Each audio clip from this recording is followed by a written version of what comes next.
Hello everyone, and welcome to the lecture on dynamic arrays. Let's go ahead and get started. In this lecture we're going to learn what is a dynamic array, and we're also going to learn how to implement a dynamic array. So let's just discuss what a dynamic array is. When you're building out a list in Python, you may have noticed that you don't actually need to specify how large the array or that list is beforehand. So for instance, here we have a little diagram that we saw earlier of all the bytes that are allocated to a particular array. But in Python, these lists are dynamic, so you don't need to specify how large your list is going to be beforehand. You can just keep constantly adding to it. So how does Python actually do this? Well, it does this through the use of dynamic arrays.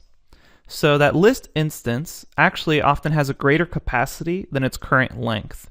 So if you put in a list with 3 elements in it, usually that list is going to actually have a greater capacity to hold more elements than just the 3 you initiated it with. But if you keep adding elements to it or keep appending elements to that list, eventually even that extra space is going to run out. So what we're going to do is show a live coding example that really demonstrates the relationship between the size and bytes allocated to a list or array and the actual length of the elements in the array. So let's go ahead and jump to the Jupyter Notebook and show you an example of this. So here we are at the Jupyter Notebook, and let's go ahead and go over some code that I wrote out in order to experiment and explore the relationship between this list's length and the underlying size that the computer's holding in memory. So first thing I did was I just imported SYS, the system, and that's going to allow us to use a getSizeOf function, which will let us know the actual size in bytes that the computer is holding in memory. After that, I just set an arbitrary n, and that's going to be the amount of elements in the array. And then I set an empty list called data, and then we're going to say for I in range of n, set a equal to the length of data, so that's going to tell us the number of elements in that list. And then we're going to set b equal to sys.getSizeOfData. And that's going to tell us the actual size in bytes. And then we're going to print out the format to say length, which is going to report back how many elements are in that list. And then we're going to see size in bytes. And we're going to format or use print formatting to print that out. And then after that, I'm going to increase the length by 1 by just appending that particular number or integer to the list. So let's go ahead and run this and see what happens. Right now we're running it for n equal to 10. I'm going to zoom out a bit so we can see the various print statements. Here we go. So you notice we begin with a length of 0, and we have size in bytes is 64 bytes are being used. Now here's where the interesting part happens. When we increase length to 1, the size in bytes gets increased to 96. But you notice as we keep increasing length all the way up to 4, the size in bytes doesn't actually change. So what Python has done is it's actually set a number of bytes larger than what it needs to hold the current elements in the list while it's appending new elements to the array. So to get a better idea of this, we're going to actually put in a much larger n. So let's go ahead and put in, let's say 50 and run this. Okay, so you'll notice a pattern here. Basically, as we keep adding elements to the arrays, the size in bytes that the list is using increases. But you'll notice it happens in chunks. So for the first element, we have 64 bytes. Let's go ahead and zoom in on that. And then for the next 4 additional elements, we have 96 bytes. So the first element has 64, the next additional 4 have 96 bytes. And then the next 4 have 128 bytes allocated in memory. And then we have 192 for a larger section of the next bytes. And then 264 for a larger section, and then 344, 432, etc. So you'll notice that as we keep adding elements, basically what Python is doing is it's grabbing more and more real estate in memory. And it's allowing us to see that there isn't an underlying change in memory when you insert more and more elements until you need a memory usage jump. So for instance, back here, if we look at the 5th element, size in bytes 128, we can see that we needed to make a memory usage jump. So a basic analogy to this system could be almost like a hermit crab grabbing larger and larger shells. So this list is grabbing more and more space in memory until it realizes, hey, I'm growing large enough that I'm probably going to need more in the future, and then it grabs more memory. But it does it in chunks so that it doesn't need to constantly do it for every element that gets appended to it.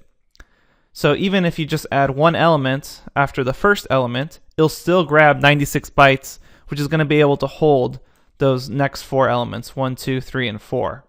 And then when you add the fifth element, it's going to jump to 128, and that's going to be able to hold future elements as well. And it's going to keep doing these jumps almost like a hermit crab, jumping to a larger shell until it grows large enough that it's going to need to jump to another shell.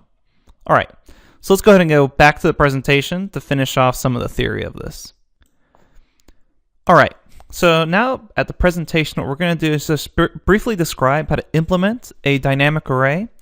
And then in the next lecture, we'll actually live code an implementation out. So the Python list class provides a very optimized implementation of dynamic arrays, which we're going to rely on for the remainder of this course. But just for as an instruction, we're going to make our own basic implementation. So let's go ahead and learn the theory behind how we're going to implement this. And then in the next lecture, we'll actually code it out live. So the key is to provide a means to grow the array. Let's say in this case it's A. So we want to grow the array A that stores the elements of a list.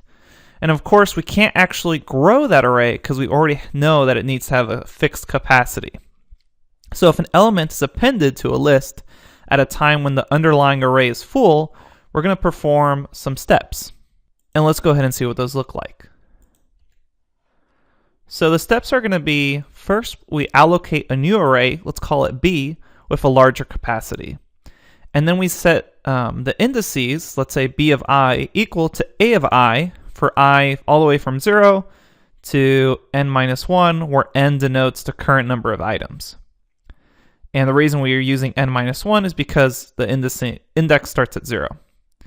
And then what we're going to do is say set A equal to B, and then henceforth we're going to use B as the array supporting the list.